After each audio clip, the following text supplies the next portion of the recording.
Welcome to the Encore Audio Archives YouTube channel. I'm Taper Dave, and this is my channel. I've uploaded hundreds of talks here that I've recorded at meetings in West LA, and I've also recorded conventions starting in 2013. I've got a bunch of those up. And Walt and Mary Murray, the original owners of Encore Audio Archives, started the company in the 80s, and Walt recorded Joe and Charlie's and a bunch of stuff down in Vista, California. My sobriety date is June 20th of 1994. I hope you find something you like, so please like and subscribe to my channel and comment down below. If you want to hear something that I don't have or that you don't see, I'll see that I get it. Anyways, take care and have a great day if you want to. Well, welcome to the Serenity Sam Memorial Blast. My name is Jim Miller. I'm an alcoholic. Sam said he told Andrew, he said, if you ever do anything for me, he said, I want it run like an AA meeting. He said, start on time and end on time. I'm glad everybody came. This is great. And we have wonderful food, and so many people have pitched in and helped. And this is not bad. This is not bad. I don't know if you guys know that Sam, Serenity Sam, was also, his real name, his birth name was William, right? But it was also his father's name, and since he hated his father, he decided he'd go with Sam. The Serenity part came out here 50 years ago or more. He was at the 26th and Broadway, and he was in a mood, and he ripped the Serenity Prayer off the wall, threw it on the floor, stomped on it, and marched out of the room. And some old lady was sitting there knitting, and she said, "Why, there goes Serenity Sam."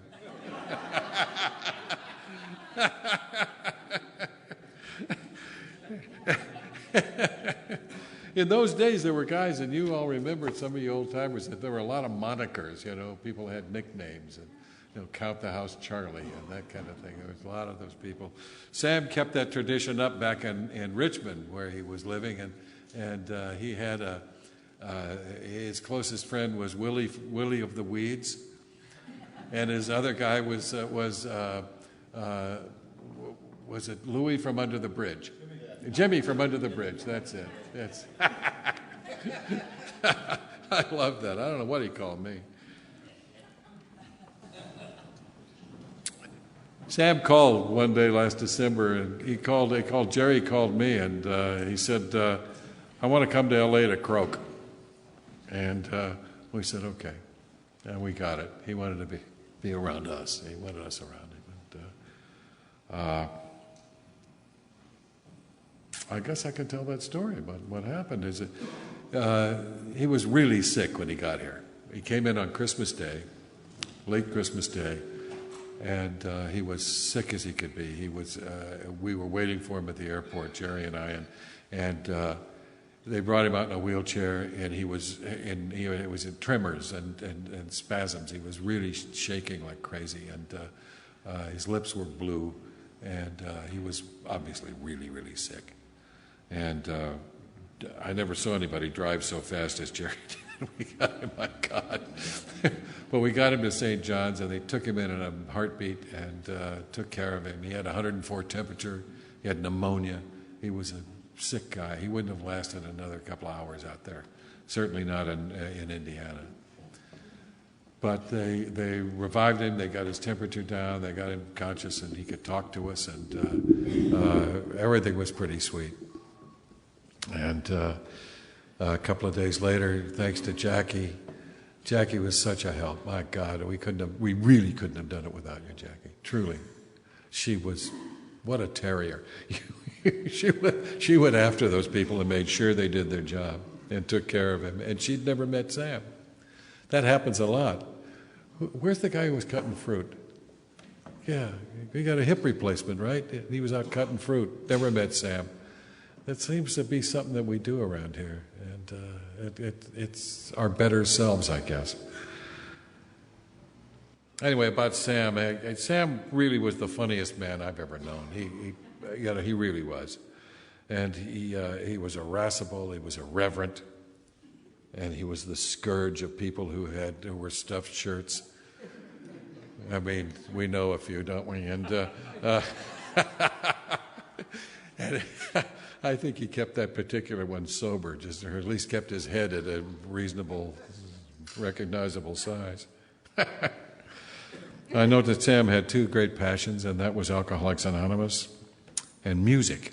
And a lot of you, I realize when we were talking about Sam, don't know that part of him. Sam was a musicologist. I mean, really a highly regarded musicologist. He had his own radio show, NPR kind of show, and he worked in this is in Ohio and in all through the Midwest with Mama Jazz and some of the real lights of that area. And he'd gotten involved in music back in, when he was a kid. He went to work in this town he lived in. It was Richmond, Indiana, was the home of the Star Piano Company, which was, they made, family pianos and pianos for, homes and so forth. And they hooked up with an outfit, Jeanette, and they made one of the first recording studios ever.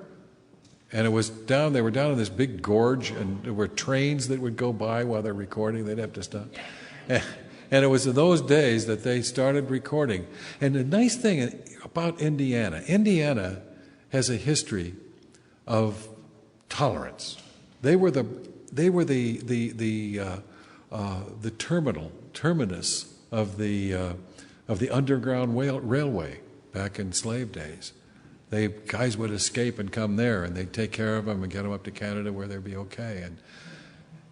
So there was consequently no color line to these people. In the music business in those days, there was a big color line, and the guys at Jeanette didn't care. Consequently, they got like Louis Armstrong's first recording. Then they had other real legendary people that came and recorded there, Bix Beiderbecke, and the list goes on. I mean, amazing people, Tommy Dorsey. And even my father, who was a musician, recorded there. So it's kind of wonderful stuff for me. And Sam was working in the piano factory making pianos, and he learned how to tune pianos, earned a living tuning pianos for many, many years. But his passion was this old-time music. He found and rescued all the original, not all of them, but many of the original masters from these old recordings. Some of them were on the old Edison tubes.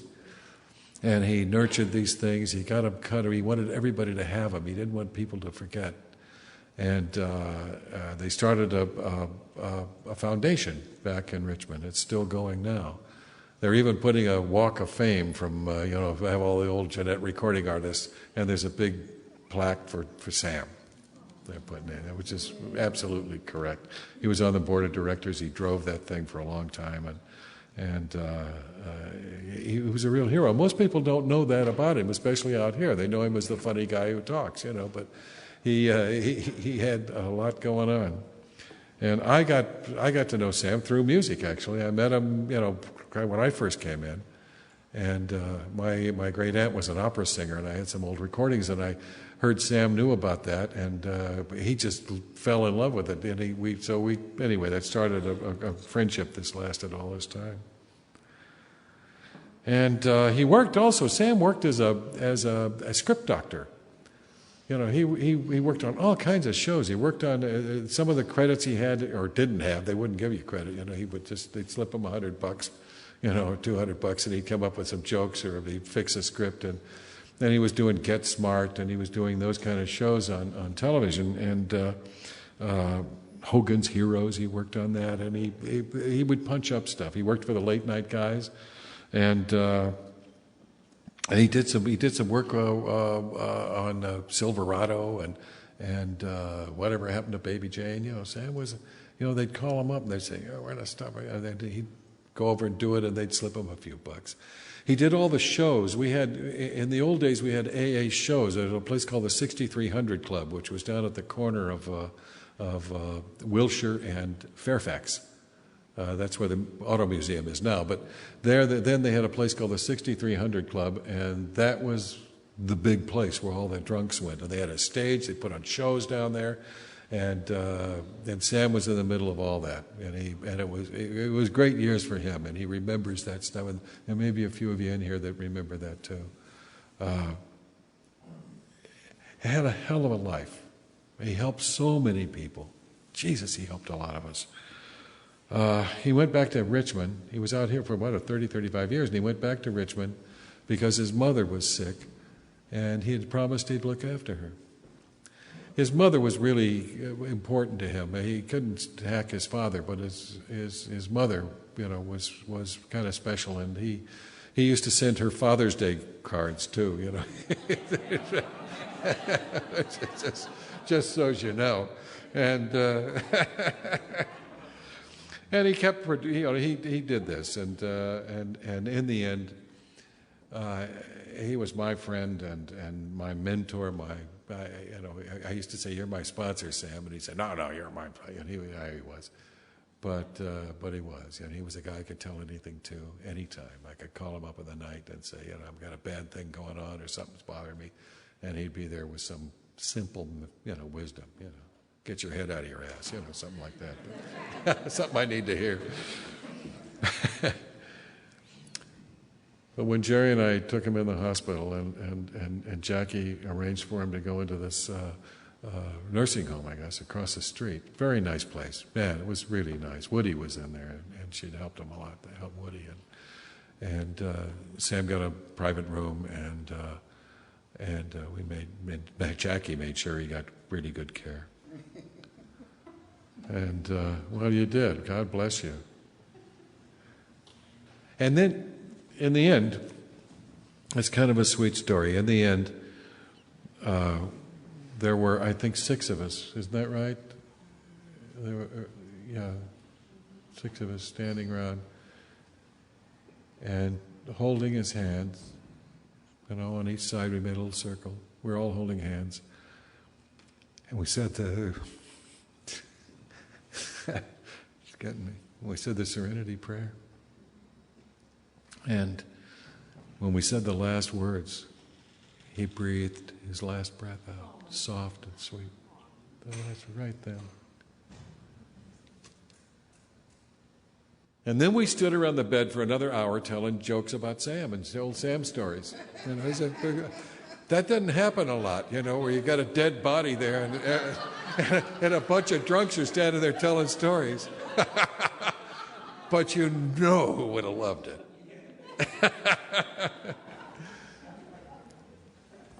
Sam was irreverent, and I treasure him always. We have some people that are going to say a few words, and then maybe we'll throw it open. Everybody's got a Sam story, so we'll go and we'll try to get out on time, and that's what we'll do. Jerry, do you want to kick it off?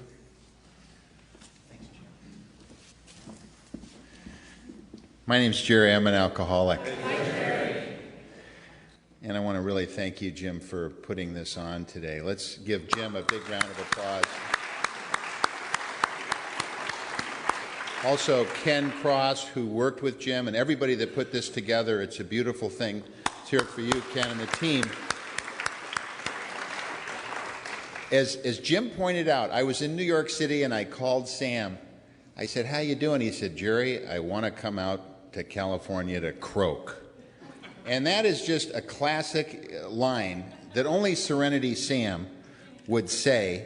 And I said, "Well, what's the plan?" He said, "Well, we've got some friends of ours who are going to get a recreational vehicle, and I'm going to do a road trip from Richmond, Indiana, out to California." And for whatever reason, that did not happen, and we got, the snow. And I got a distressed call from Jim that Sam had called Jim at 3 o'clock in the morning and said, I gotta get out to LA now.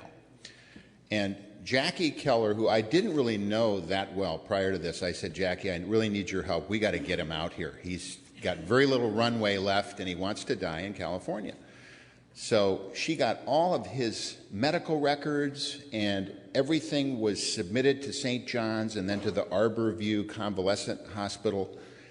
And it couldn't have gone smoother in terms of getting him into St. John's, getting him treated for the pneumonia, and moving him over to this fabulous Arborview, really sort of a 5-star convalescent home. And you know, who else with 51 years of sobriety could wear a T-shirt that says, "I only date crack whores"?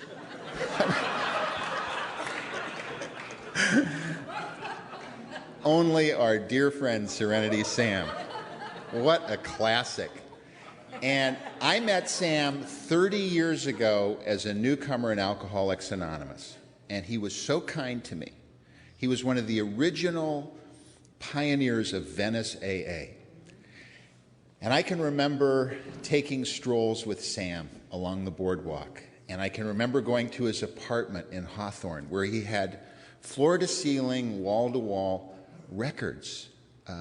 He was, as Jim pointed out, a brilliant musicologist, had his own radio show, and was a tremendous satirist, humorist. He was really arguably the funniest guy in or out of AA. I mean, the guy in AA there was no doubt he's the funniest guy in AA. And when he transitioned, it was a beautiful, beautiful thing. Now, I wasn't in the room. Liz Lopresti and I want to thank Liz for her incredible vigil. She was there every day, hanging out with Sam. And I'll never forget this, when Sam was an altar boy as a child. And when Father Terry came to the room, you could see Sam sort of light up, and he got real wide-eyed. And Father Terry came in and did a beautiful prayer. And it was just fantastic to see Sam's response to Father Terry, who came in and gave him a beautiful blessing. And another thing that comes to mind toward the end of his life is he never complained. Now, he had bone cancer, and the worst kind and most painful kind of cancer. And he never, ever complained. He was remarkably stoic about the end. And I love what Liz said. He really wanted to come out to California so he could have a really big memorial, which I think is just really an astute observation. You know, I didn't even think of that, but I can just say that this guy was a wonderfully positive influence on me. He loved our family. We had Sam out on many, many trips to California. He loved my son, who's 20 years old today, loved Serenity Sam. He was like a member of our family. And it's funny because I'm on the board of the Midnight Mission, which is where Clancy is the managing director. And none of that ever interfered with my relationship. Never for a moment did it interfere with my relationship with Sam. He was very, very tolerant and unconditional of that component of my personality. So, but I just want to say in conclusion that I've never met anyone like him. He was one of the kindest people I have ever met in my life. And a year ago, he and I said, Sam, we got to go on a 12-step call.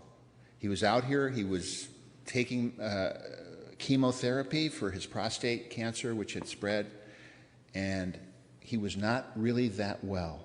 But he got in my car, and we went over to Amy Ems, who had been in the program for a while in the Palisades. We did a 12-step call. We put her in the hospital, and at that time, he had 50 years of sobriety. He loved Alcoholics Anonymous. He was a tremendous member of AA.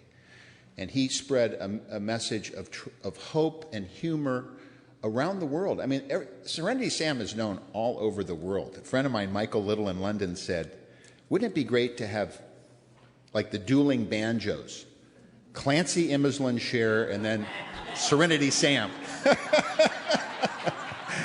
That would have been a great international convention, wouldn't it? But his irreverence and his kindness, his compassion, and I still have in my Palm Pilot, Ricardo and Susan were in the room with you. And Liz and I had gone over to the IHOP. This is 20th, and I text message, Susan, can you stay a little longer? Liz and I are going to have some pancakes over at the IHOP, and we're going to go back to Sam's room. And the next message was, Sam just passed, and I still have it on my text message. I will forever miss my dear friend Serenity Sam, and I salute you, Sam. Thank you.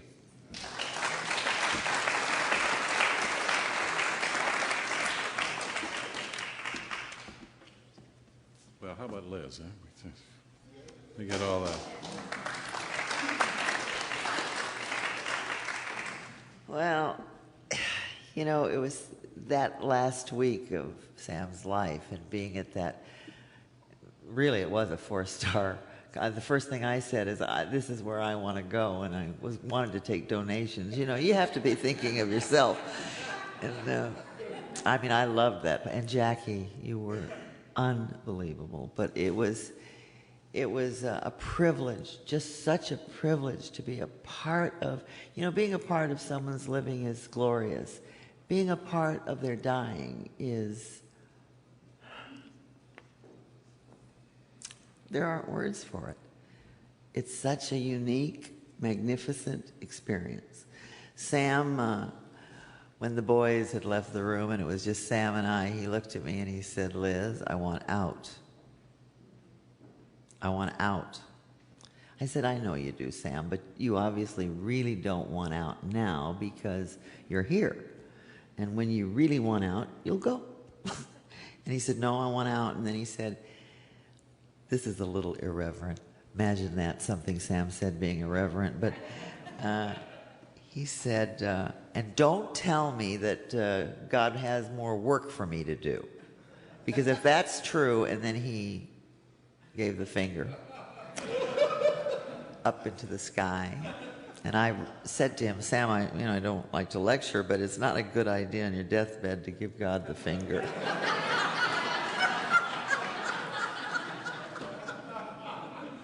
And of course, he loved that. And I got into bed with him. I said, Sam, you'd have to be dying to let me into bed with you. And we took pictures of that. I wanted to have it for my memory book. Jerry got to go to bed with him, too. We just felt it should reflect his life. I didn't say that, did I? And yes, I did.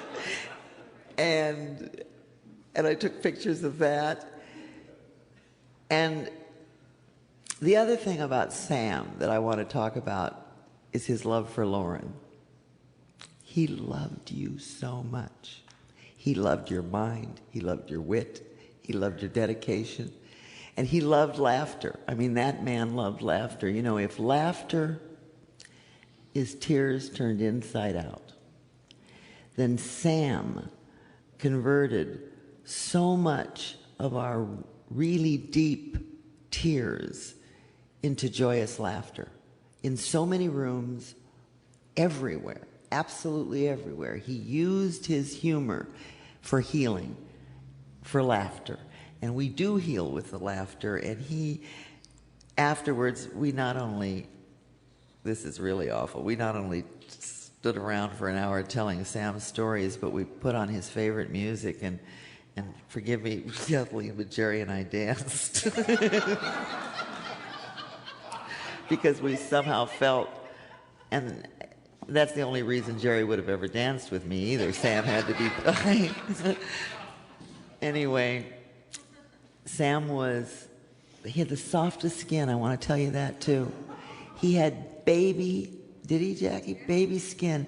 And at one point, I wanted to do something. You always want to do something, because when someone you love is dying, you are truly there where it is lack of power is our dilemma. And then you get what it's really about. Didn't ask to be born, don't know when I'm going to die. And someone I love is going to go, and no matter how much I love them, I can't keep them here. So I like to do busy work. So I said, Sam, let me rub your legs and your feet. I'm rubbing his legs and rubbing his legs. He said, enough, Liz, stop rubbing my legs. He had had it. I said, well, your skin is so soft. He said, stop rubbing my legs. He was wonderful, and I think we were all lucky to know him.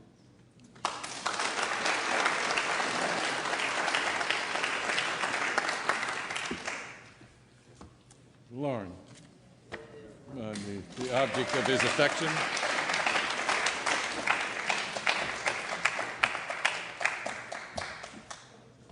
I'm Lauren, an alcoholic. This morning, I woke up hearing water dripping in my bathroom, and I went in, and it was dripping from the apartment above me. And I thought, he's probably gone to sleep and left the sink running. So I went out to go upstairs, and I locked myself out of my apartment. And I was sitting there, there was nothing to do. I couldn't get back in, and there was nobody to call. And I was in my pajamas and a T-shirt. And I thought, I'm going to go to Sam's memorial in my pajamas, black and red checks, and a T-shirt with a thing across the front of witticism that wasn't very funny. I thought, that's a terrible thing to do. And then I thought Sam would probably love it, because he would have called it your speaking outfit. Because when I'd visit him and he was going to speak, he said, let's go buy me a speaking shirt. And he'd have to find one that had something like this on it. First time I met him I was 2 years sober, and my sponsor, Fred Ellis, told me to go find my own meeting because I was complaining about the one he took me to. And I went to Venice, and there was Sam, and he told me, he said, this is where the debris meets the sea. And he said, you're debris. So sit down, He was conducting a writing class to a bunch of newcomers, telling them how to write suicide notes. And he showed them, he read his, he said, I got one I carry with me all the time. And he said, Dear God, you SOB, I'll see you soon, Sam.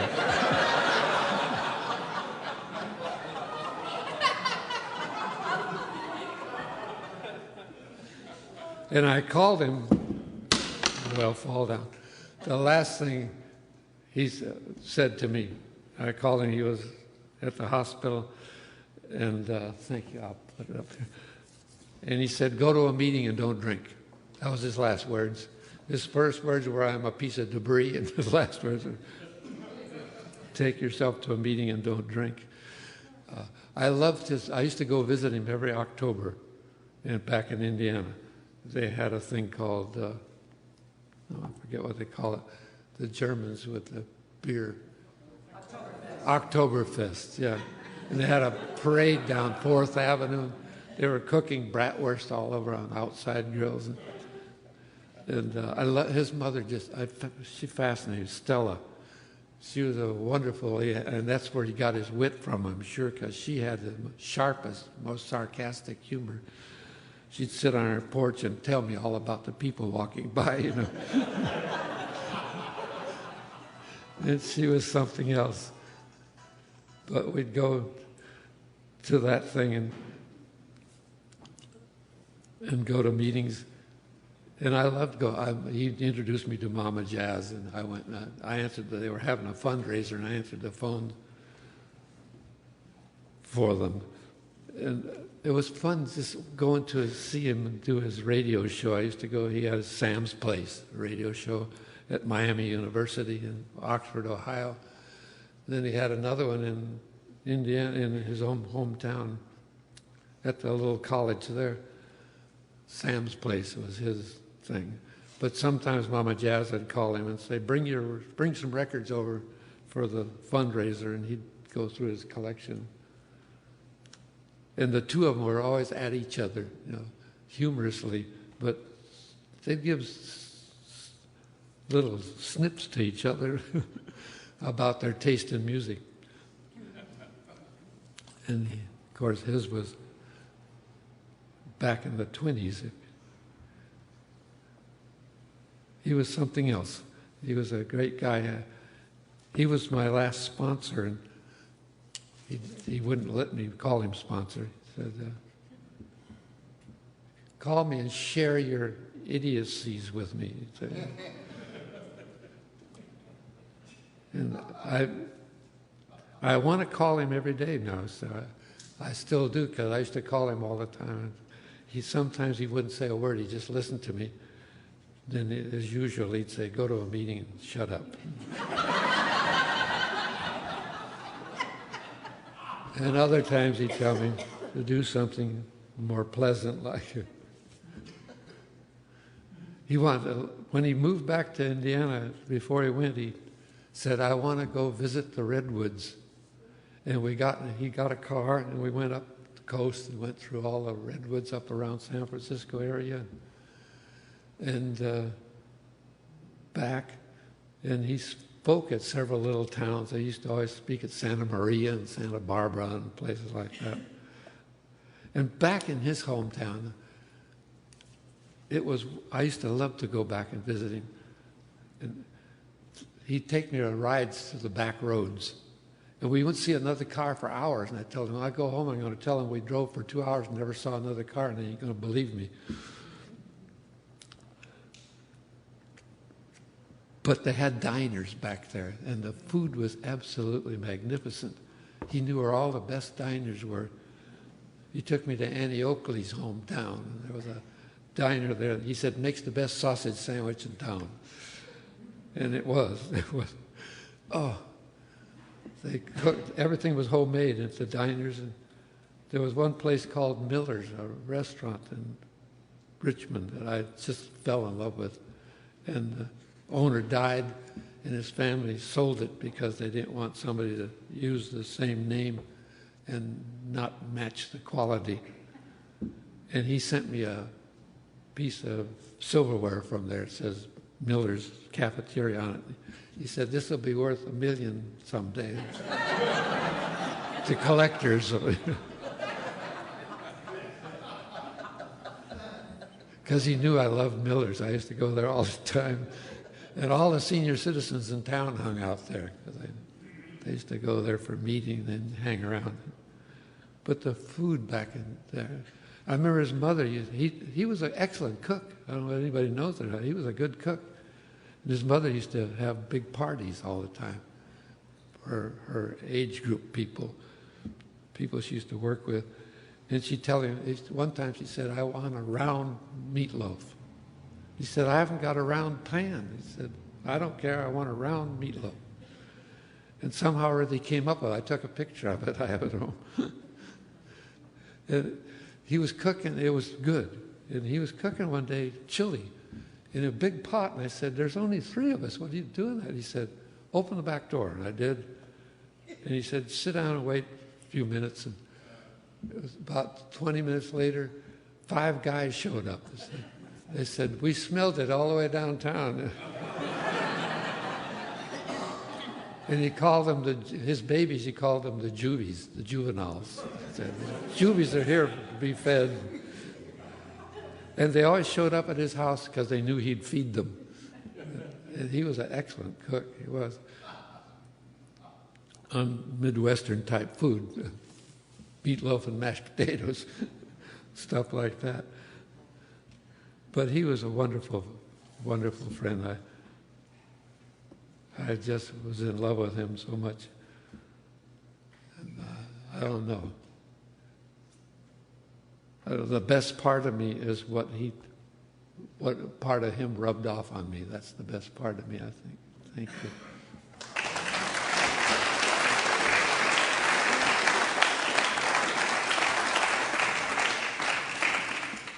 Eileen.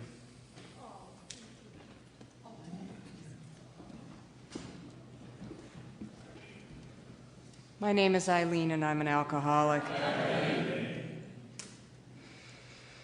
I lost my own mother this year, and now I've lost Mother Sam.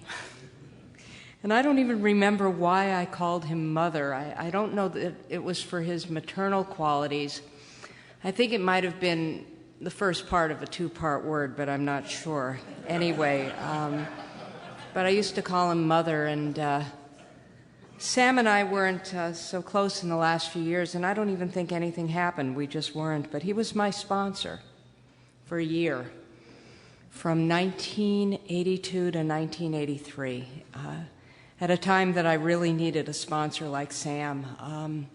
I had asked my current sponsor, Julie C., to be my sponsor, but she was dealing with the death of Gail Wilson and said that she couldn't take me on. I was in a terrible depression, and I couldn't have had anybody better than Sam because he understood.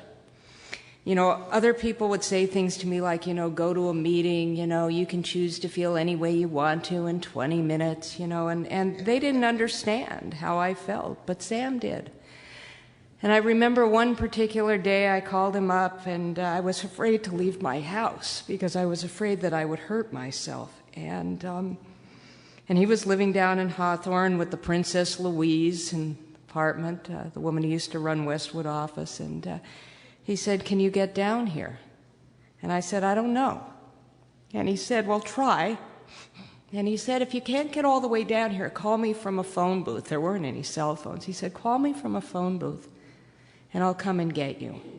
And I said, "Because I know that you're waiting on the other end," I said, "I'm really going to try to get down there." So I made it down there to Hawthorne, and we went to the Birch Club where he hung out.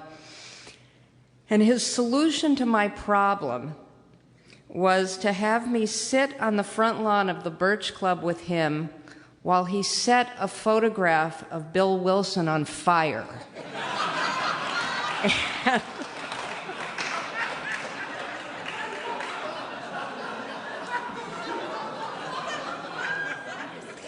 And people would walk by and they said, "What are you doing?" And we'd say, "We're burning a photograph of Bill Wilson." And I was really depressed, but now I feel better. And that was the gift Sam had. I, too, went to visit him in Indiana. I had gone to speak at a conference in Columbus, Ohio, and Sam said, "Well, I'll come and get you." I said, "Well, how far is it?" And his response to that question always was, "It's just over the hill." I think it was about 400 miles. I'm not sure. But he came and got me, and I remember he spent the night with me in my hotel room. We did not sleep in the same bed. As a matter of fact, Sam and I slept together on numerous occasions, but never in the same bed. And anyway, he came and got me, and he took me back to Indiana, and I stayed at his house and spent some time with his mother. One of the things that I want to say about his mother, Stella, is that when Sam and Stella, when she'd come out here to California to visit him and they'd ride the motorcycle, both wearing their helmets, they had exactly the same mug. He and his mother looked exactly alike when they were wearing motorcycle helmets. And you know, Sam took me driving around. He helped me realize my lifetime dream of seeing the Amish in their natural habitat. For some reason, when I was a kid, I was totally fascinated with the Amish. I don't know why. I guess I thought I'd wear a lot of black later in my life. But anyway, he took me to see the Amish, and he took me to those time warp cafes with the horseshoe-shaped, you know, counters where guys come in at 3 in the afternoon and drink coffee and eat pie. And we had pork tenderloin sandwiches, you know, on white toast, which they don't have here. And like the most non-Jewish thing you could possibly eat in your life. And I met his family. I mean, his brother came, and his brother's wife, and the kids, and you know, I mean, he was really something. I have a couple of more stories I want to tell about him. He was the funniest guy I'd ever met in my life. I mean, he truly was the funniest motherfucker on the planet. I mean, sorry, but he would have loved it. Anyway, I'll just tell you a couple of stories. One time we were sharing the podium at the 5 and 10 where, you know, I was the first speaker and he was the second speaker, and I shared how I had lost my virginity to the parking attendant in Lake Arrowhead when I was 15. And so then Sam got up to give his talk and introduced himself and said, "Hi, I'm Sam, alcoholic former parking lot attendant." That was one of the things he did. But my favorite all-time thing that Sam ever did, ever. I drove him out to the Nest because Eddie Cochran was speaking. A bunch of us got in the car and we drove out to the Nest to hear Eddie Cochran talk. And they had Sam lead the meeting. And he behaved himself all the way through till the very end of the meeting. And I don't know, I'm sure that those of you who knew Eddie knew that he used to tell a great story about how he would wear a zoot suit. And the zoot suit had an extra long zipper to accommodate his magnificent anatomy, I guess. So at the end of the meeting, Sam gets up and he says, "When I got here, I wanted what Eddie had, so I had my cock shortened."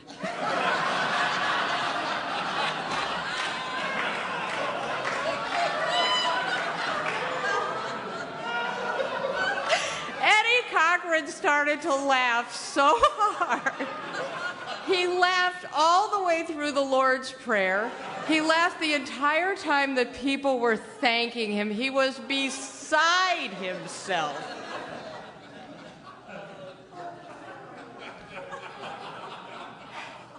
Anyway, we'll never see another guy like Sam. He was unbelievably great. Just nobody like him. Thanks.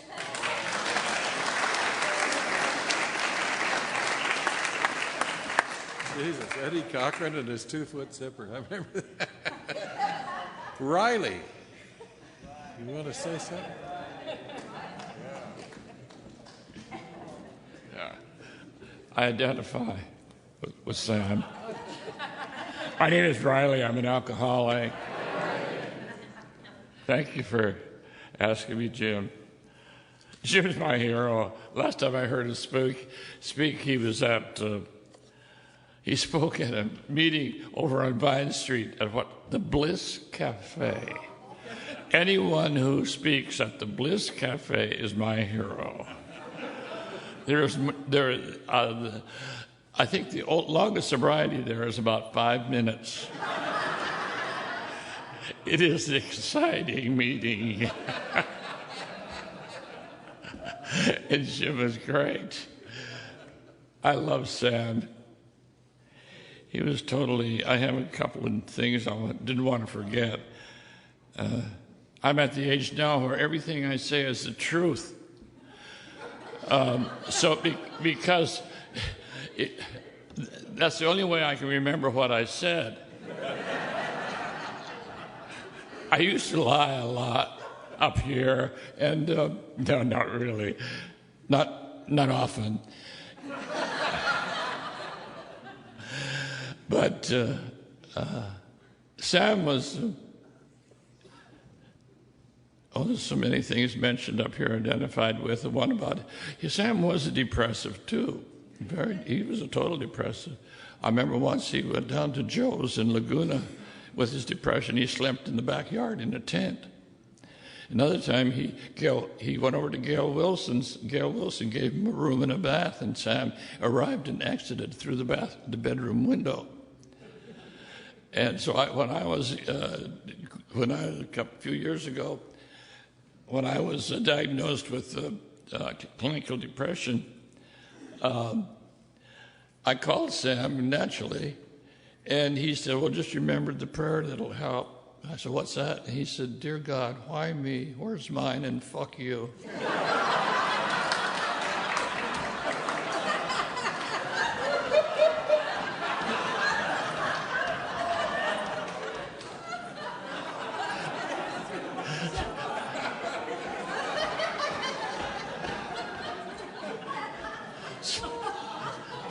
So every night now I say,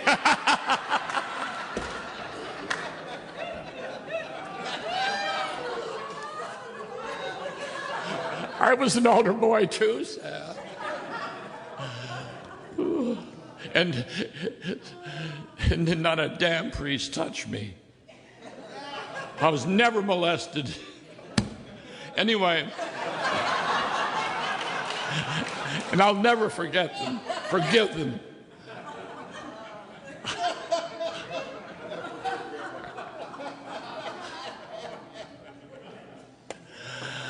Oh, Sam, he was so disrespectful. He had no respect for so many people. And the ones he respected, and there are a lot of us here, he was the best friend you would ever expect or want to have. He was that. I remember once when I called him, he was in town, and this is before he went back east, and I called him in tears because I was going through a stage of the nights grow colder and suddenly you're older, all because of the one who got away. And I was crying, and I called Sam, and I told him why I was crying, and he started to cry, because that just happened to me. So he came. He says, "I'll come over." He came over. To help me. He went through my big library of 78 records, and told the ones I should keep and the one I should throw away. And we cried together. I gave him an original recording of Bessie Smith. How about that? And I never regretted it because I knew then he cried harder. He said, "I've forgotten about that guy that got away." He said, "It's this record I loved." He said, "I guess we better go to a meeting." And I said, "None around here. Everybody, they want to tell you what to do." And he said, "Yeah, let's go somewhere else." So we went to Simi Valley. And you know who was speaking? Clancy.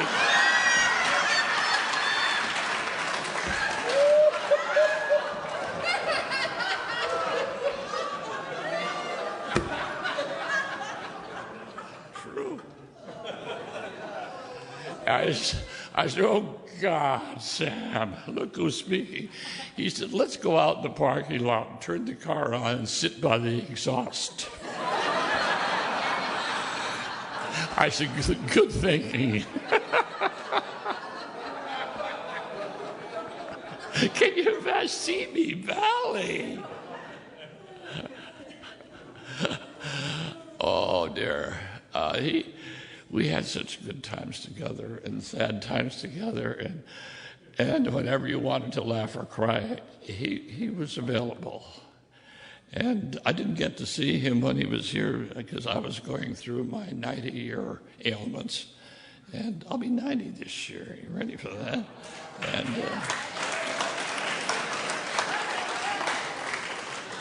looking good.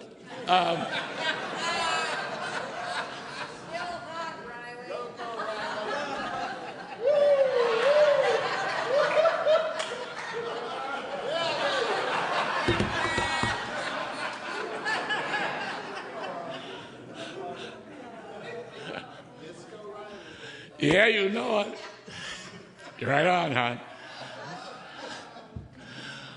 Oh, God, will I ever grow up? No. I'm not growing older, I'm getting better. A couple of things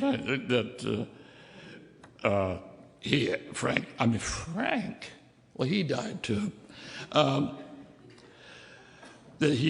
Sam told me, I wrote down, and what were they? Well, I was telling, we were talking about being altar boys, and he said, "Ronnie, do you still go to Mass?" And I said, "No, I don't go very often. I'm sort of a Christmas, Easter person." He said, I said, "But I still have the Irish guilt. And Sam says, "Any Catholic without guilt is an atheist."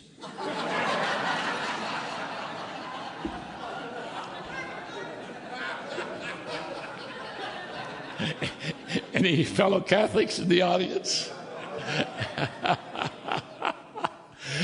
and well, then, let's see here. I don't know. This comes and goes, excuse me. But I was telling him, too, I said about my relationship problems, and he said, I said, God, I drive around with the picket fence in the trunk of my car in a rose bush.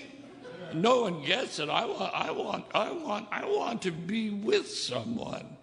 And he said, are you with anyone now? And I said, no. He said, count your blessings.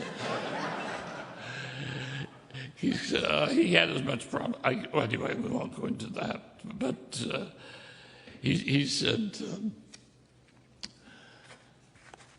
I'm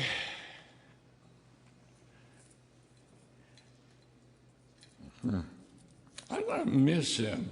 I wasn't able to get over there to see him when he was here. I'm sorry about that, but I couldn't drive and I couldn't do a lot. And I'm over that. There's just things you go through. And so I called him every day. And the last time I talked to him, I guess, was the day before he died. And he said, I said, how you doing? He said, I'm puking. He said, I'm puking all the time. And I said, oh, that's a bummer. He said, yeah. He said, and that's a crap. He said, that's just a problem, the big problem. He said, I came to Alcoholics Anonymous to stop puking. And now I'm leaving this world puking. And I said, if I were able, I'd come over and just puke with you, too. He said, he said, just remember one thing, I love you. And that broke me up, because I knew he was probably on the way out right now, but he was thinking about me at that moment, and that's the way he was. He was thinking about you when he was with you. Thank you.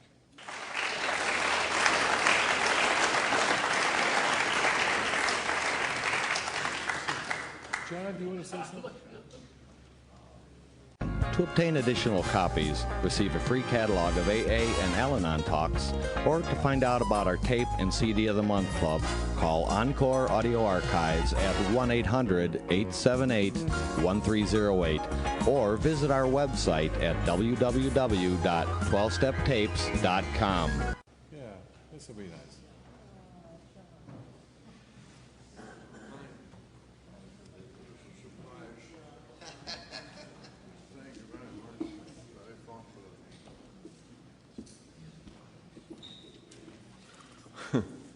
Jesus, what a surprise.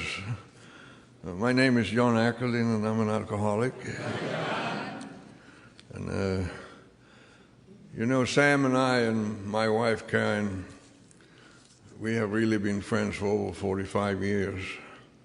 And I was sitting back there because I wanted to hear what everybody else had to say.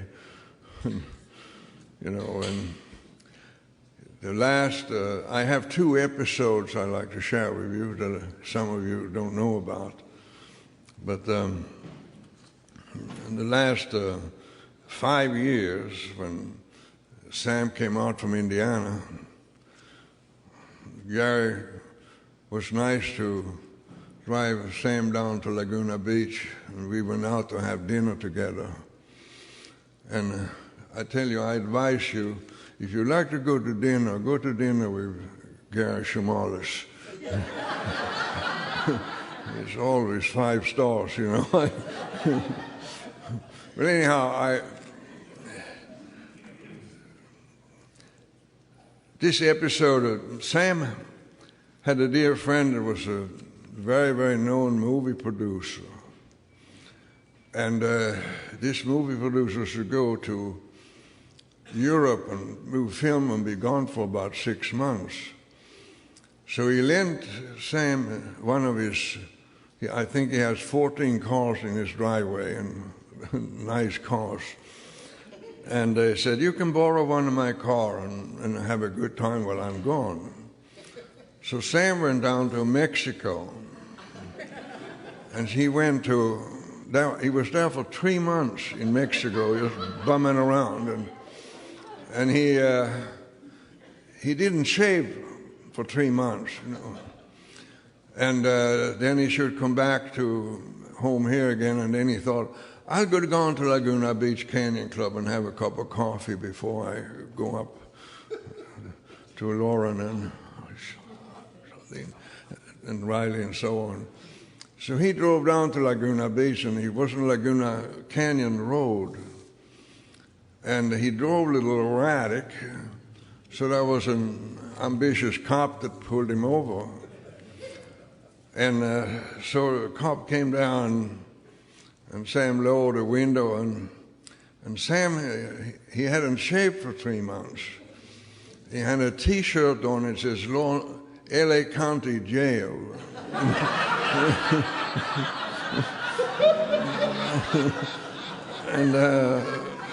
And the cop said, may I see your driver's license, you know. So Sam gave him his driver's license. And he said, is this your car, you know? No, he said, a very dear friend of mine lent it to me. He said, oh, what is that gentleman's name, this lovely car? So he told his name, and he was, of course, very, very known, this movie producer. And he said, you mean he lent you this car? And, yes. He said, do you mind if we make a phone call and find out if he lent it to you? And he said, well, you can't reach him today. He said, why? And he said, well, he's in Europe. And then the cop screamed, book him, you know.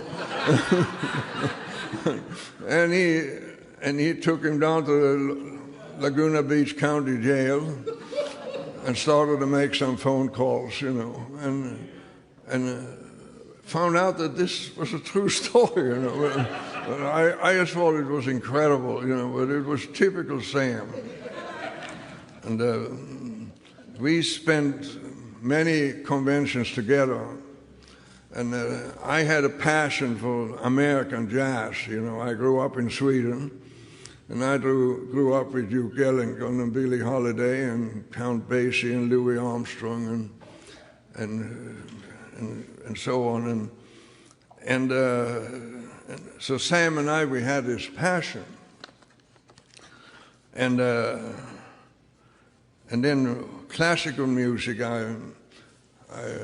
when I lived in Stockholm, you know, my wife and I, we went to the opera all the time, and he knew that Jussi Björling was a Swedish tenor, the most famous at the time, you know. And on one of we were up there in Canada, and Sam came up there, and we knew we was going to be there, you know. Karen talked in Al-Anon, and him and I, we were scheduled out meeting. And he came with his big boom box, you know, fantastic loudspeakers. And he had La Boheme with Jussi Björling, you know. And here Sam and I, we sat down on a Saturday afternoon and listened to this thing. And Jussi Björling had a brother named Fritjof. And he had recordings from when Jussi Björling was 12 years old, you know. And you realize what an incredible memory that was, you know.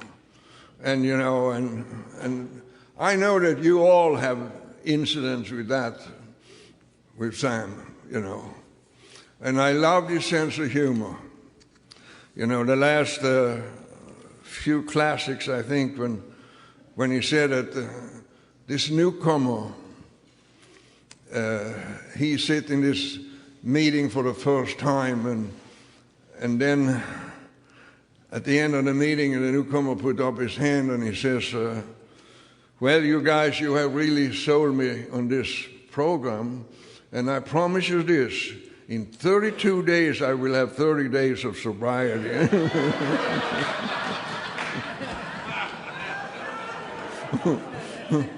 And the other one was that, you know, last night I had 90 days. And then I had a few glasses of scotch, so today I have only 89 days, you know.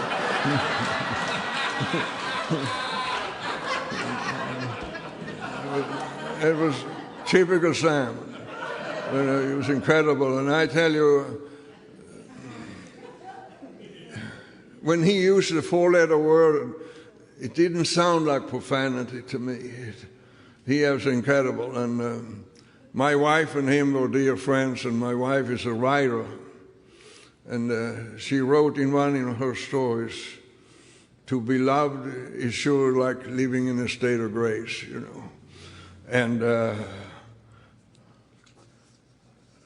that love has certainly been present this afternoon for all of us. And I was one thing that Sam he was talking about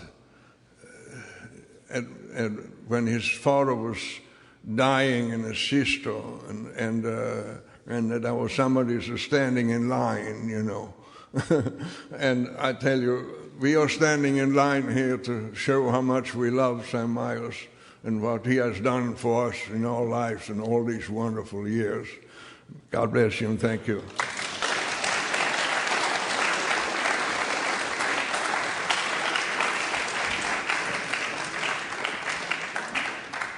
Jackie, would you say something?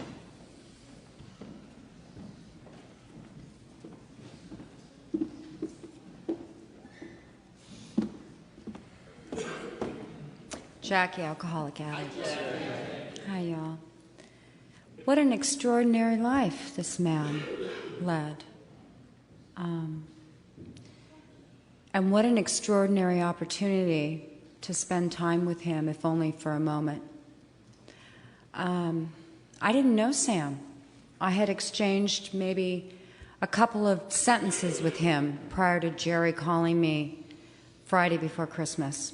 I spoke to Danny Woody this morning. He wanted you all to know that Sam saved his life.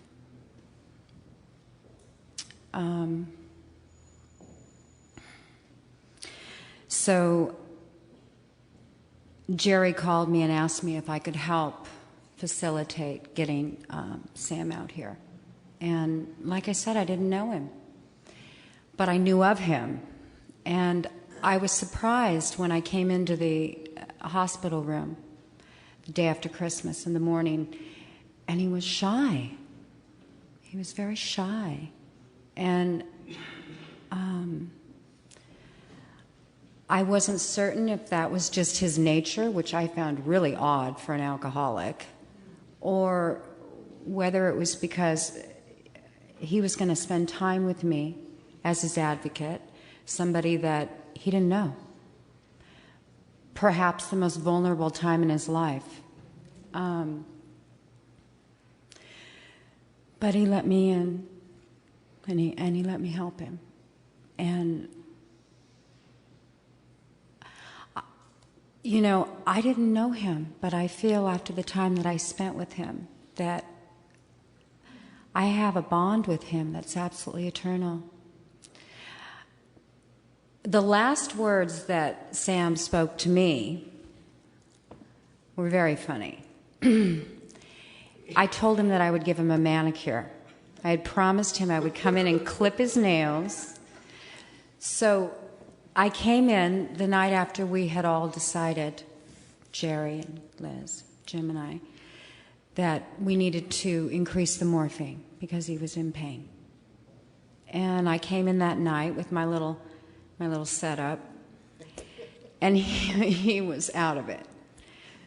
So I clipped his nails and massaged his hands and his feet, and I discovered something else about Sam. He had beautiful feet. Didn't he have beautiful feet? He did. He never woke up, and I left, and I came the next morning, and he was somewhat coherent, and I said, you know, I was here last night. Do you remember? And he said, you took advantage of me. Hilarious. Absolutely hilarious. You know, unfortunately, those were the last words that he spoke to me. I had very little time with him. As everyone who's been up here who was in the room said, witnessed, it was very peaceful when he left. It was very natural. And I'm so blessed to have had the short amount of time with him that I did. He taught me a lot. And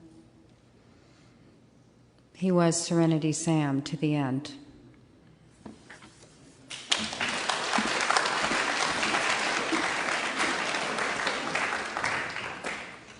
Sorry to interrupt your viewing. Taper Dave here. Just wanted to take a second to ask you to like and subscribe to my channel. Let me know if you like what you're listening. I've got some very good talks here, and this one's a great one. Just curious, do you think this is better than Zoom? Tell me what you think. Ricardo.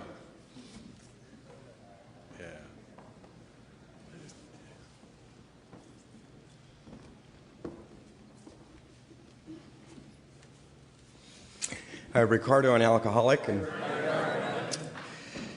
what a cozy Saturday afternoon. My wife and I and Sam spent many a cozy afternoon in our home when he would come out, and he just loved to stay at our home. He loved the peace, he loved the quiet. We're in the foothills in Altadena, and he loved our animals, and they were like his buddies, you know. And I'd come home and on a Tuesday, Wednesday, Thursday, Friday, and he would give us a story of what happened with the animals, because I really believe he did talk to them and they talked back to him. And he told us stories about his childhood and his, you know, the good and the bad and the ugly. And it was so wonderful to listen to a man who had been around with so many experiences, you know. And the more you scratch the surface, the more fascinating he became. And, you know, she just said how shy he was. It was wonderful once I broke through the shyness, how he was really kind of like an introverted extrovert or an extroverted introvert, one or the other. Very complex, but at the same time, right down to earth. You know, whatever you told him, he was one of the best listeners I've ever had, if not the best. He would just sit there and stare at you, and you'd think, is he listening or is he not? And then he could recant the whole story and add to it with his wisdom, and that was just wonderful. You know, and I'll never forget that twisted little smirk, you know. He'd just look at you, and there would be some wisdom and some witty thing coming out. And I was fortunate enough to be there when he left, you know, and I was elevated. I was elevated to be in the presence of that moment. It was very, very touching. It was just beautiful that, you know, I enjoyed him thoroughly in life. I loved being around him whenever the phone call came or I called him, which was not very often, you know. It was really a dear, dear friend on the other side. He was going to tell you the truth, you know. And always with that spark of humor that was so Sam, so unique. I read a quote by a great Indian philosopher that is so apropos for my farewell to Sam. And I think some of you might share it. We all have a realm, a private paradise in our mind, where dwell deathless memories of persons who brought some divine light to our life's experience, who may not be known to others, and whose names have no place in the pages of history. Let me confess to you that Sam lives as one of those immortals in the paradise of my individual life. Thank you, Sam.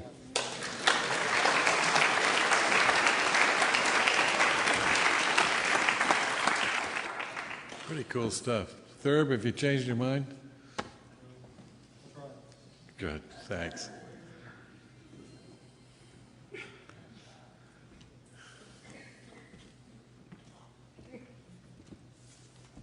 Thank you, brother. I'm John Thurber. I'm an alcoholic. I knew Sam for 30 years, and I think he changed my life more than any individual in my life. I grew up out in Pasadena, and that's where I got sober. And when I got sober in Pasadena, I wasn't buying what you people had, and I didn't want it. And the average age of the meeting, this is a Sam line, the average age of the meeting I was going to was deceased. It was a dead experience. And God, I don't think I had laughed for 2 or 3 years before I ran into Sam one night. And he dropped some line about a guy he knew coming back into the lodge having the vodka polio. Yeah. And I had heard the word vodka a lot, and I had heard the word polio, but I had never heard them together. And I remember just laughing my ass off and thinking that this guy was remarkable. How could you come up with vodka polio? What kind of a mind could connect those two absolutely polar things? But he did, and we became very close friends. He was my sponsor for a long time, and I think we were mutual sponsors for quite a long time. We talked, 2 or 3 times a week on the phone since was in Richmond. He taught me that you could do anything you wanted on this program if you were willing to pay the bill. And I saw that so many times. One of the early things that I experienced with him was, he used to wear these outrageous T-shirts with a lot of profane stuff on it. But he was very, respectful, I guess, of great writing. We took a motorcycle ride out to Venice one afternoon after a meeting, and we met up with a bunch of other guys. And we sat around this living room of this apartment reading T.S. Eliot's poetry. And it was a very emotional experience. It was just a very emotional, amazing experience for somebody like me who had no idea how to live when I got to AA. He taught me so much. I am overpaid for knowing him. He loved music, as we've heard, and I took him to, he came out and stayed with me a few times over the last few years, and I took him to Disney Hall to hear the LA Phil. He hadn't been in a concert hall, I don't think, in 20 years or something like this. And he went out and bought a suit for the occasion. I think you went with him, didn't you, Jim? It was I can't do this. It was a major thing for him.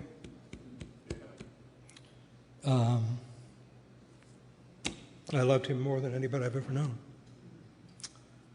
And he stays with me. Thank you.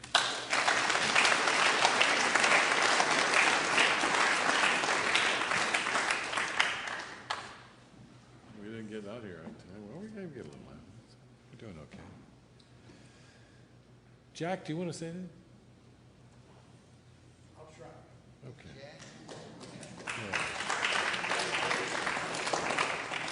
Thank you. Thank you, my friend.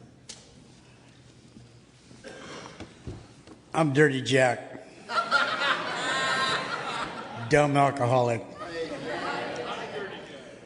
I'm looking around in the room today, and there's a whole bunch of people out there that I've known for a long time.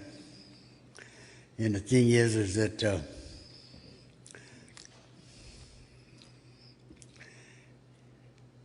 Sam did something for me that I didn't know how to do.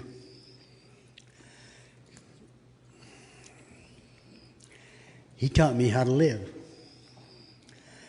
And I'm not talking about living for you.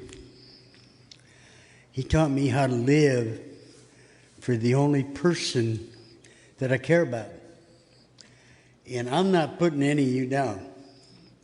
Because you people, every one of you, have a deep meaning to life for you. And the thing is that I don't know for sure, but I think that I am probably the craziest son of a bitch in the place. And I'm not trying to be a smartass. I usually do a pretty good job of it, but I didn't know how to live.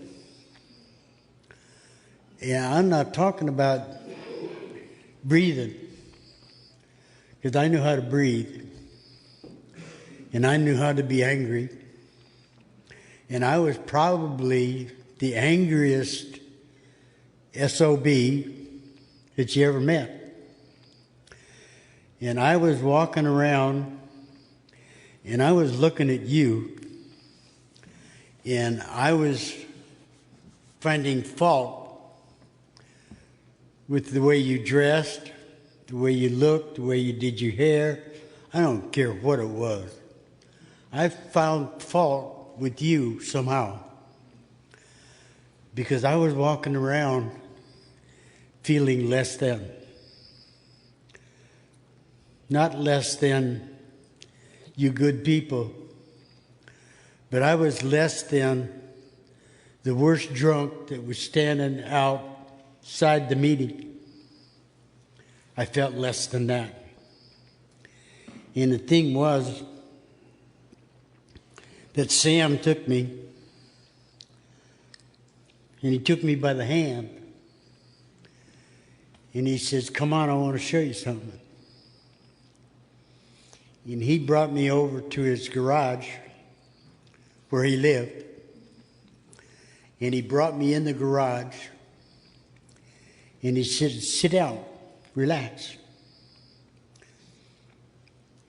And that was the beginning of him teaching me how to accept life.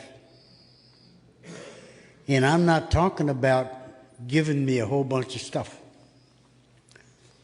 He taught me how to live with what I had. And at that moment, I didn't have anything. And today, I can walk around with this here. That's my oxygen. It does one thing for me. It keeps me alive.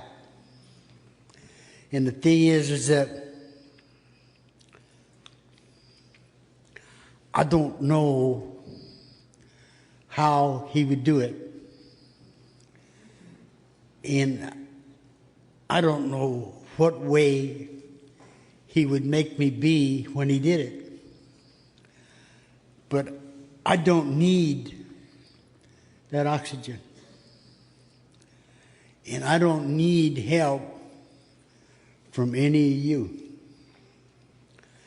Because I have help from the only thing that really means anything to me, period.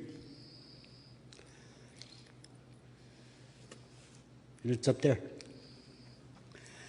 And there isn't anything, I repeat, there isn't anything religious about me.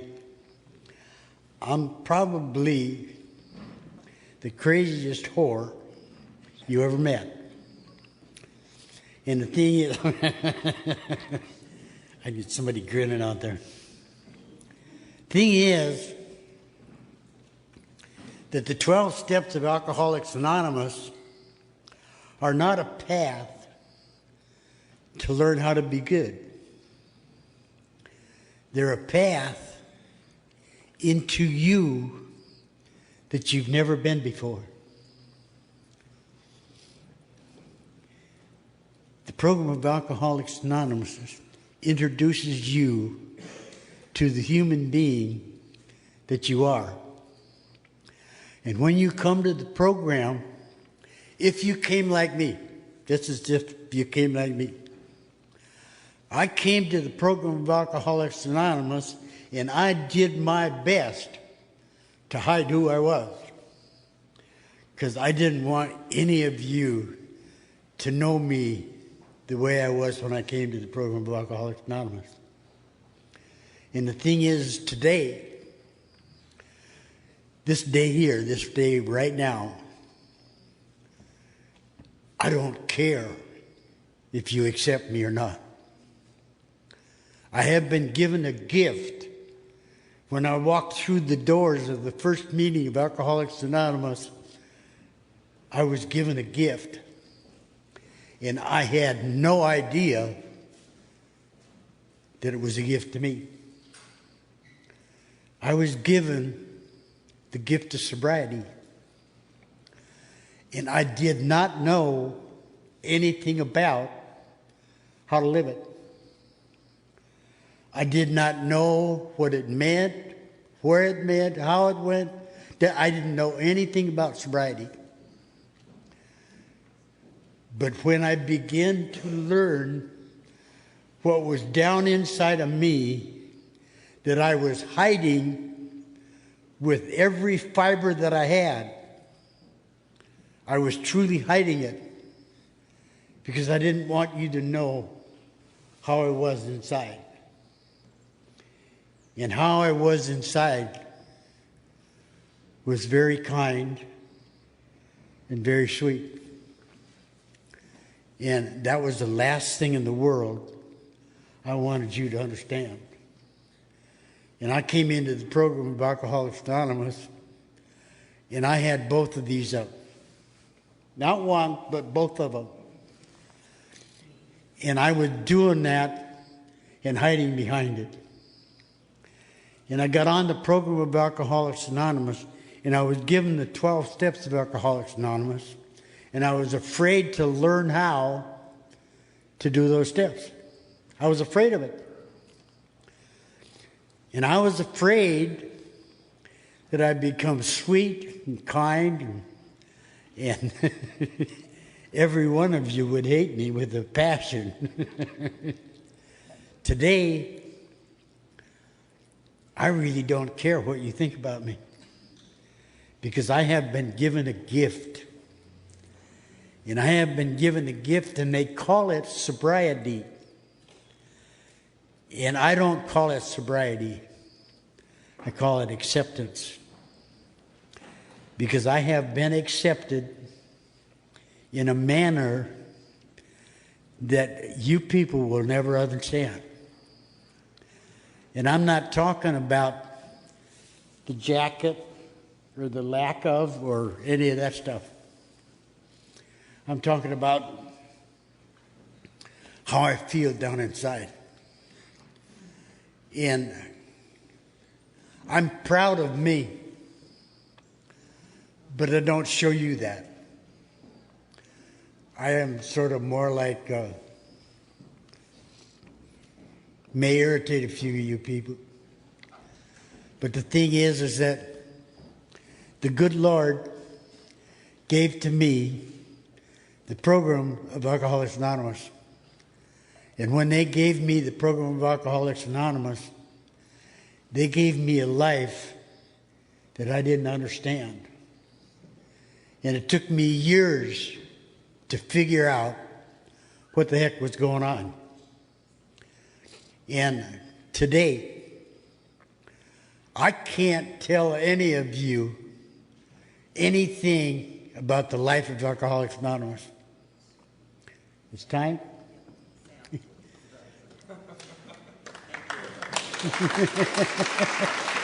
Bless you. I'm hiding. Great. Let's see. Step back. Duke. Yeah. Come on up here. Maybe Shirley could come in.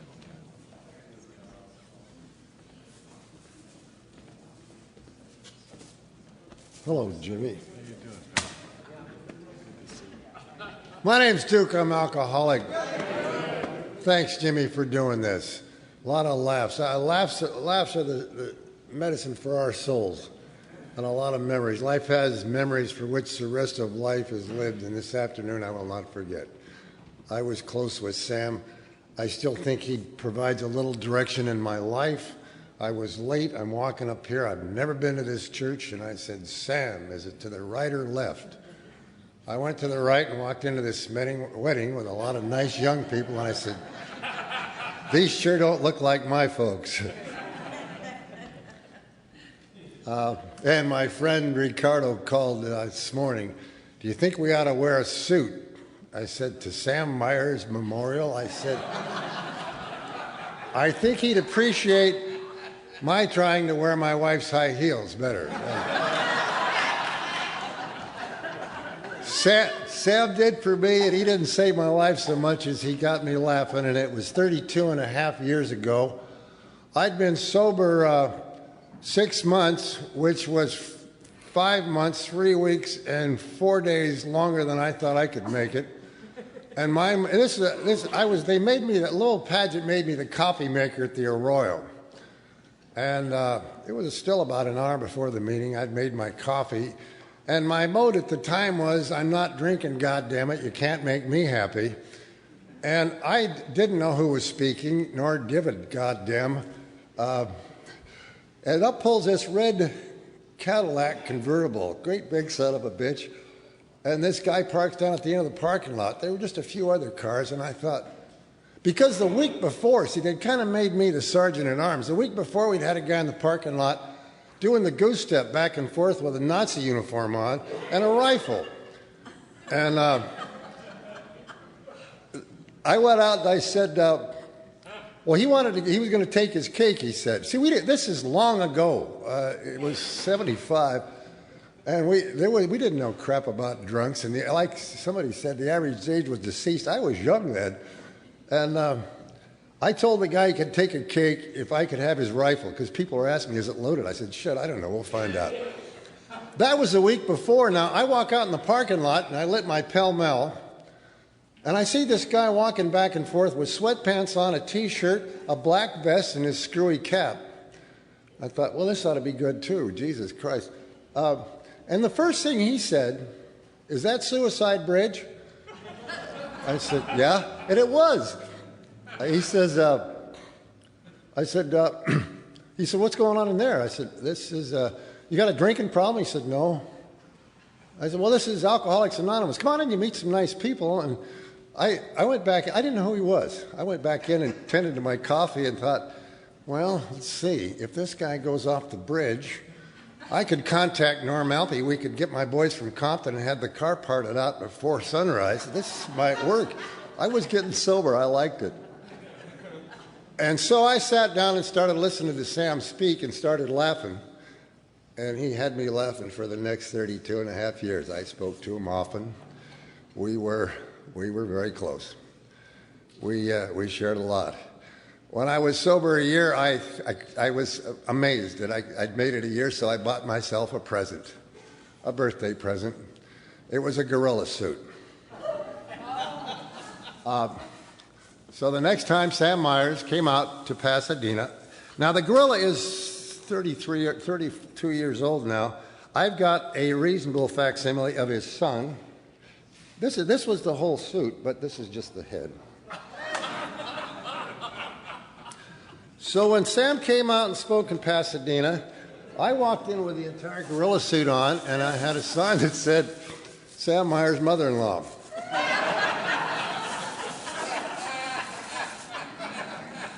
He liked it, I liked it. He invited me out to Ohio. Well, I heard he was speaking at Ohio Street. This is, I don't know, 30 years ago, 28. I wore the gorilla suit in, went up and sat in front. And we agreed. It really worked well. Because, I mean, what the hell do you think? I thought, Jesus, I'm glad I'm not. When I was new, I could have threaded a sewing machine while it was still on. And if I'd have saw the gorilla, I wouldn't have said anything to anybody else because I wasn't sure it existed.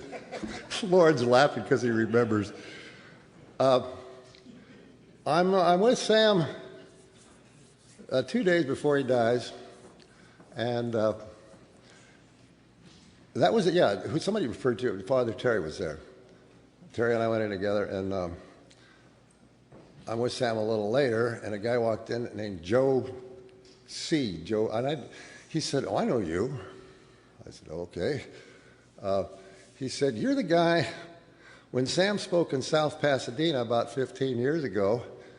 It was a great big meeting. You came in with a gorilla suit on and a wig." Walked up to the podium and handed Sam a note that said, "I'm a cross-dressing gorilla from the Pacific Group. Will you sponsor me?"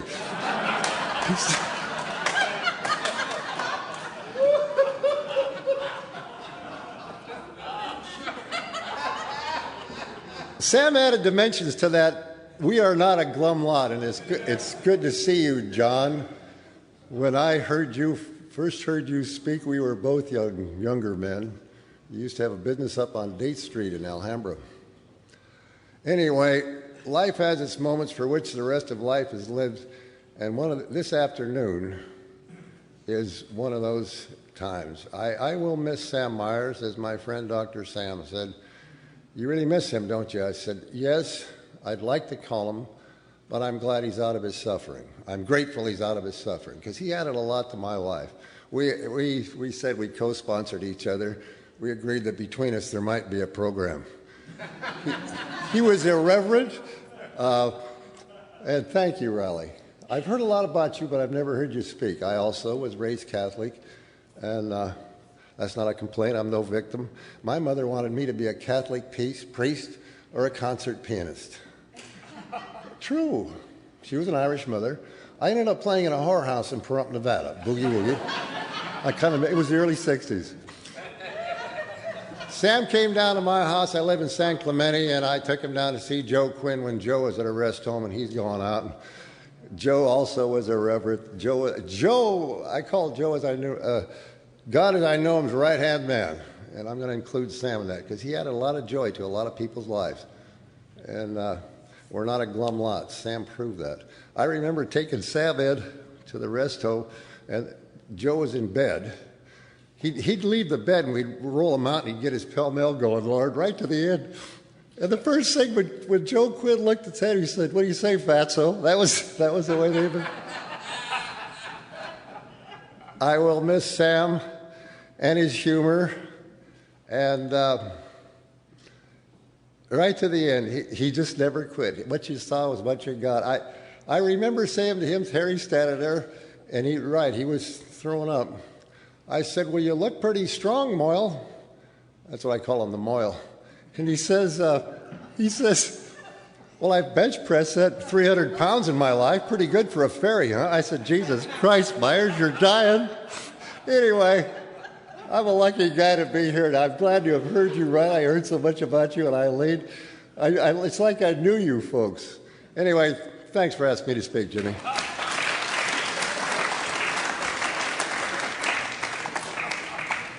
You younger guys, you don't know how wild it is. Guys in gorilla suits and stuff. Let's see. You know, when we're done, we're going to do. We'll put one of his CDs on one of Sam's talks. So those of you who can hang around, it'll be pretty nice. Shirley, do you want to say something, honey?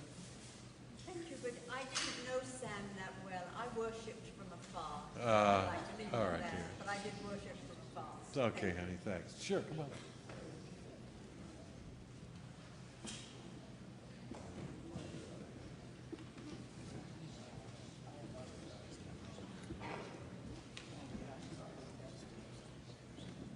Hi, my name's Donald. I'm an alcoholic. Sam was my sponsor.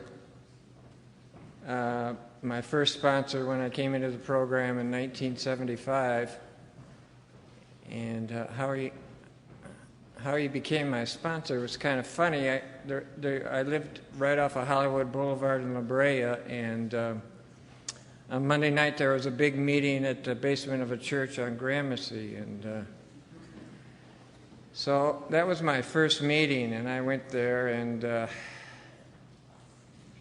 I don't know, somehow they knew I was a newcomer, and they called on me, and it was, you had to get up in front of this big dais it was a huge meeting, and I broke down, and I started crying and everything, and after the meeting, I was just mobbed by people, and I was the kind of alcoholic that drank alone, you know.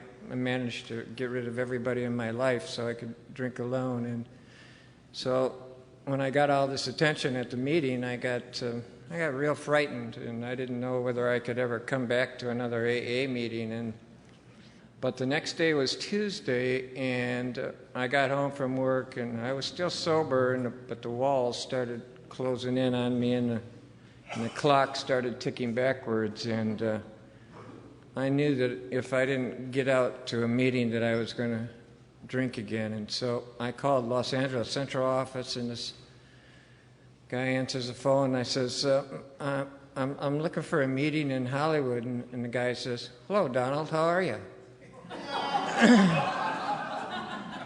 So right away my mind goes to, well, all of Los Angeles knows I'm getting sober. And then when I came down to reality, I said, well, how did you know my name? And he says, well, I met you last night at the meeting at Gramercy. And I said, ah. I says, well, I live around La Brea and Hollywood Boulevard. Is there a Tuesday night meeting there? And he says, yeah. He says, there's a meeting behind the Women's Club in this old rundown little house behind the Women's Club on La Brea. And he says, I'm going there. And he says, I'll meet you there. And I said, well, that's great. And so I go there, and all during the meeting, they're talking about, you better get a sponsor or you'll get drunk. And so I got real worried. And finally he showed up. And after the meeting, we got to talking, and I says, well, I'd like to ask you to be my sponsor. And he says, all right. And he said, come and pick me up Saturday, and we'll go down to the beach. He was living up in Hollywood on that street below the Hollywood sign. I forget the name of it. And so I picked him up on Saturday, and we're driving around, and we end up at 26 and Broadway, and he says, well, there's two things I need to tell you before I agree to be your sponsor. He says, one is that I just tried to commit suicide last year, and the other is that I'm gay. And so, I kind of went, what did I get myself into here? And so I thought about it a while, and I decided, well, I thought about killing myself a lot, so that's no big deal. And I didn't really give a shit whether he was gay or not. And he became my sponsor, and we had a hell of a ride. I remember two of his requirements was one, you had to see a sunrise, and another one is you had to go see Harold and Maude. And anything to do with suicide, he was a big fan of it. And I remember his little place over there with Louise, and he had the praying feet that were lighted and they revolved around, and his big one of his favorite records was a 45 of Clancy singing.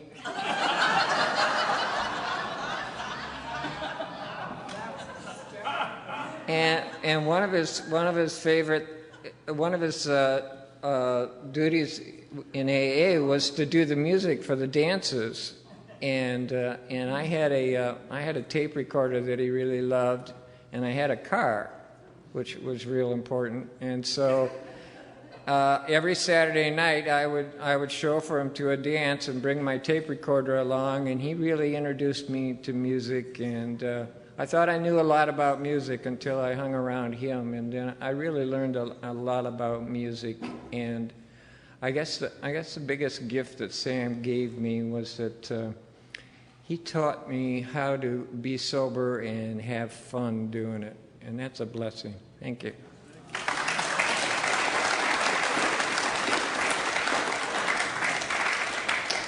Okay, Andrew, why don't you take us home?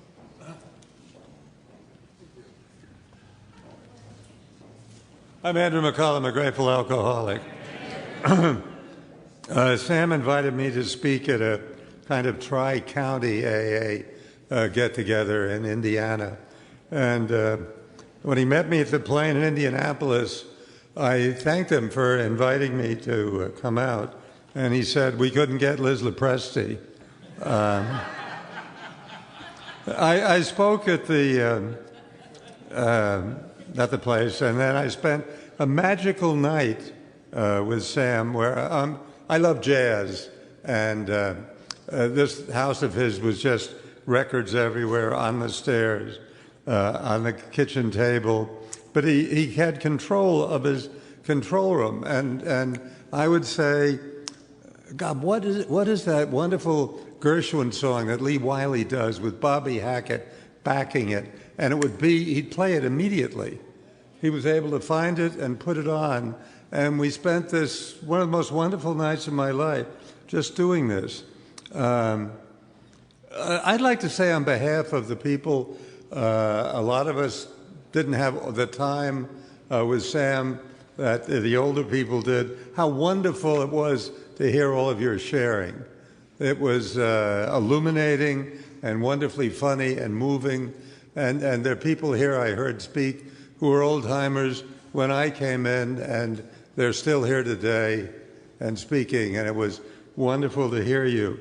And one of the things that I thought about Sam, we told how funny he was, and God knows he was, but there was a wit behind his humor. You know, I've known funny people that aren't very bright, and God knows Sam was bright. And I had the feeling often with Sam that he was kind of a Zen master. He would do something outrageous to puncture an air of solemnity we had about things, or pomposity.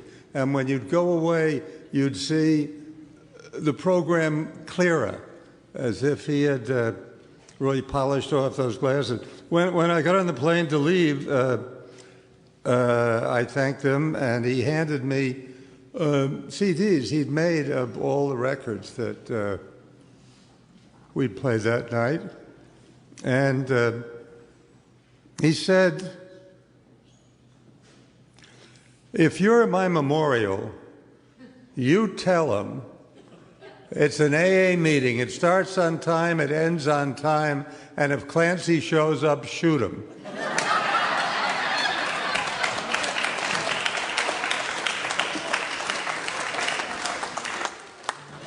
I'm sure we've missed somebody who had something wonderful to say, but as the man says, we're running over. There's still food out there. Please enjoy it, and know that this is a pretty cool send-off for somebody we loved a lot. There are a lot of people to thank for putting this thing on, you know, for putting it together, and Jesus, Kenny, and it's just all of you that came and helped. Rod, who made these great blow-ups for Sam and these posters, and who else? You know, just there's so many of you. Hey, there you are, man. And Mark for the sound. Yeah, bless your heart. Thank you, Mark. Jesus. I know I'm like, you know, I got to thank everybody, and I can't think of anything. A big special thanks to Jerry, who was so kind to Sam. Really.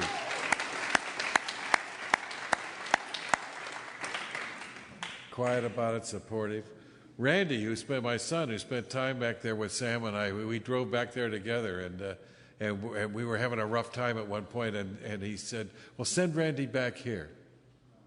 And he went back and stayed with Sam for, I don't know, it must have been a month back there. You guys drove around, showed him everything, played more music, made a couple of CDs. It's amazing. This room is so full of goodness, you know. I'm so proud to be part of you. Why don't we finish it off with the Serenity Prayer? Huh?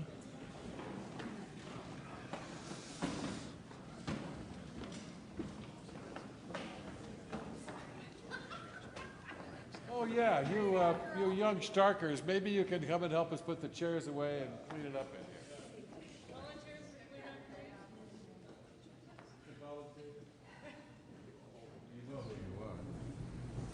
God.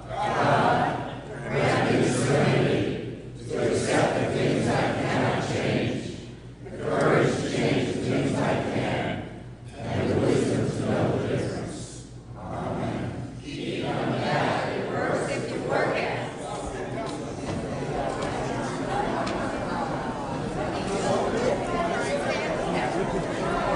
Let's welcome today's speaker, Serenity Sam.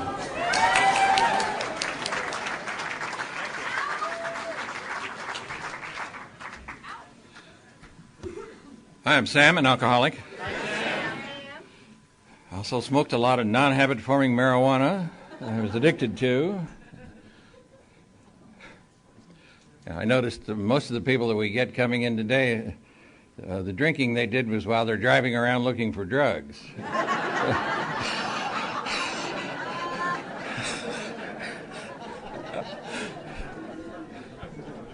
This thing's about as steady as my program, so try to leave you with some hope. I've also been given a list of 21 words I can't use. Would you like to hear them?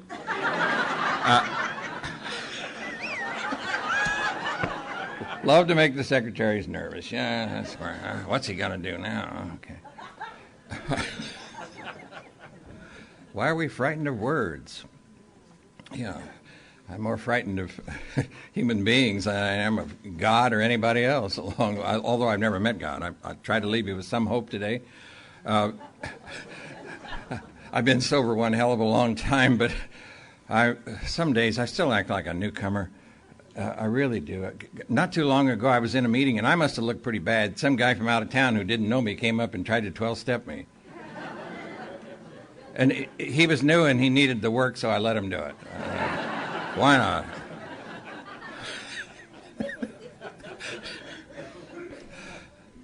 My sponsor used to tell me to leave my defects of character at home, and I didn't know how to do that. And one day I said, yeah, I did that last night, but when I got home, they'd been mating on the kitchen floor, and there was more than when I left, so I don't think that's a good idea.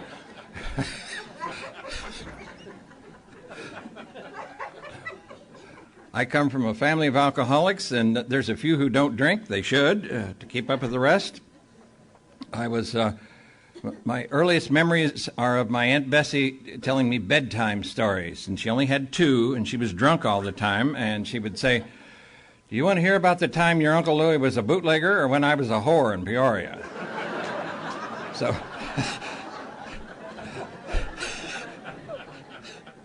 I learned the facts of life early on. I didn't know what they were, but I knew that. And Aunt Bessie would give me a quarter if I would say fuck in the grocery store and embarrass my mother.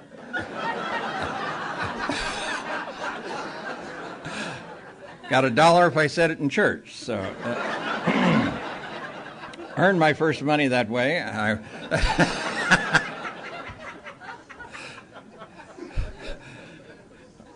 I think I was somebody should have called me Trick when I was young, because that's what I was. It's an old term, but that's pretty much what I seemed to be. My mother sentenced me to a Catholic school for 8 years for the cure.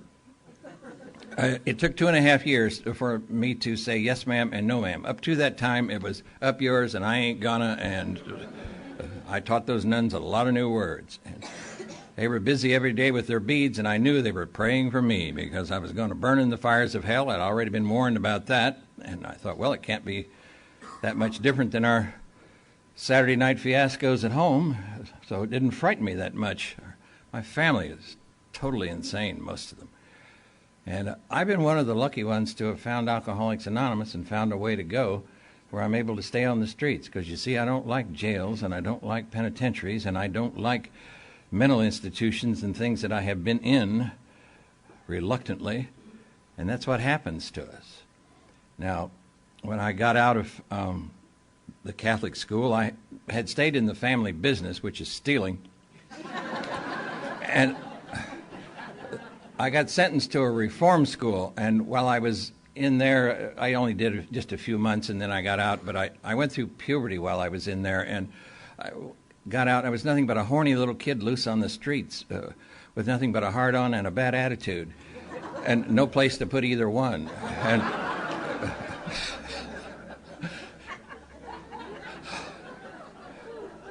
so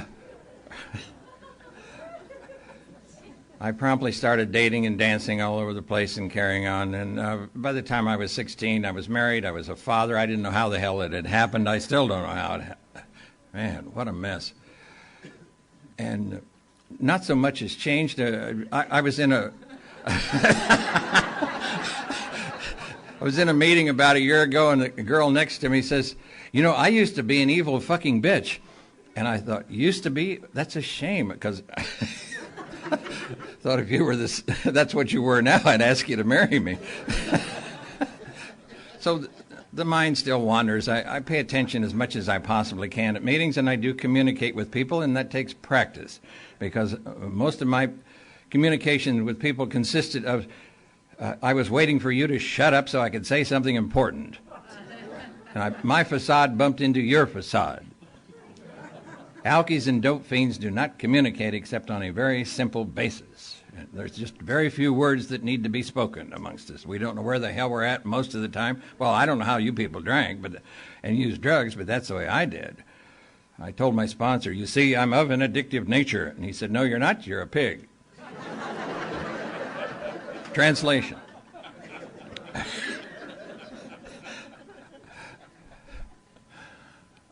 Anyway, I got in all kinds of trouble, and I got put in I got put in jail first, waiting on the trial. And while I was in there, my Uncle Bill was already in there when I got there, and my Aunt Gussie was next door in the women's jail for knifing my Uncle Louis. And my father came to see us on the first visiting day, and he was drunk, so they arrested him in the visiting room, and that took care of that. It was another family reunion.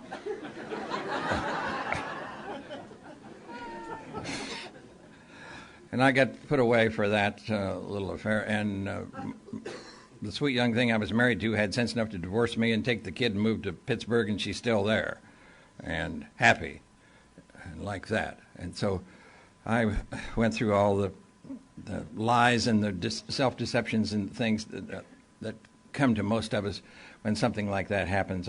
No, it's your fault. It's your fault. It's your fault. If I hadn't been born in this little two-bit town in Indiana, I wouldn't have been the way that I was. I wouldn't have drank even.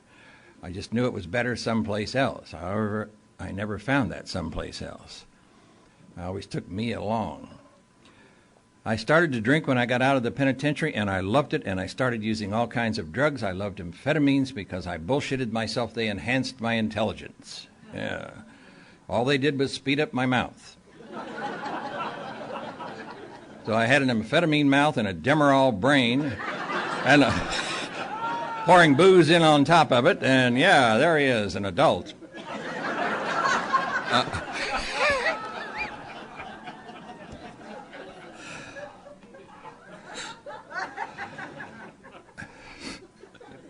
When I was about 22, 23 years old, I ran into a mathematical genius that had been in the jail with me, and he figured out how to fill out income tax forms and get money back, and I hadn't worked where he said I'd worked. But we got the check, $1,200, cashed it, split the money, and the next year we did it again. And 2 weeks later, the police arrived. Oh, yeah. But I was a little wiser by that time. I had used my father's name, and so the police arrested him, and... Well, Papa was drunk all the time. He thought he had done it, so it was no big deal. That's the way alkies are. They don't know what the hell's going on.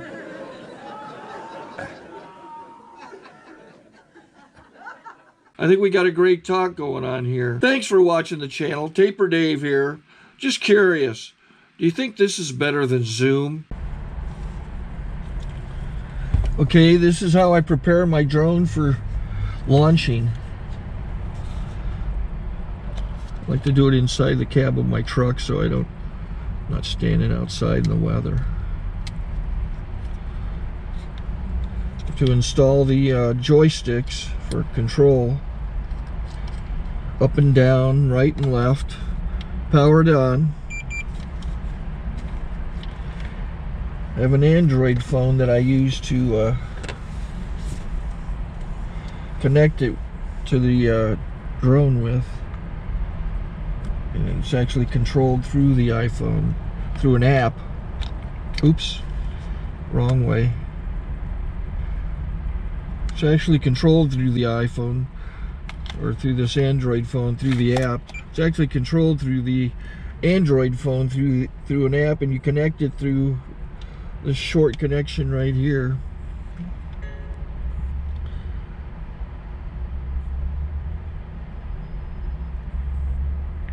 Remote control connected. Remote control's connected. So I pull out the drone. I have to extend the legs. Long legs extended first, then the short legs. Remove the gimbal protector. Set that aside, then power it on one short burst, then one long burst. I lay it down. So I have to go to calibrate. So the drone's not connected yet shows you here as this drone gets disconnected, even though the remote's powered on. So the drone has to establish it's connected. So I go into the app to calibration mode. First I'll calibrate the remote controller. Start calibration. Out, in, oop, out, in, up, down, and then this little wheel is to control the gimbal. So it's calibrated. Go to gimbal calibration, start calibration, and then it calibrates the gimbal. I don't know if that shows up. The gimbal's moving all over the place. Changes, you can see it on the video. And I'm calibrated to take off. It's acquired 7 satellites at the moment. There are 26 satellites up in the sky, which it has to acquire before you can take off. So it's connected. It's got enough satellites. This is white. I can go to press this little arrow button, swipe right to take off, and it would start the motors if I slid this to the right. But I'll wait till I get outside. Don't want to do it inside.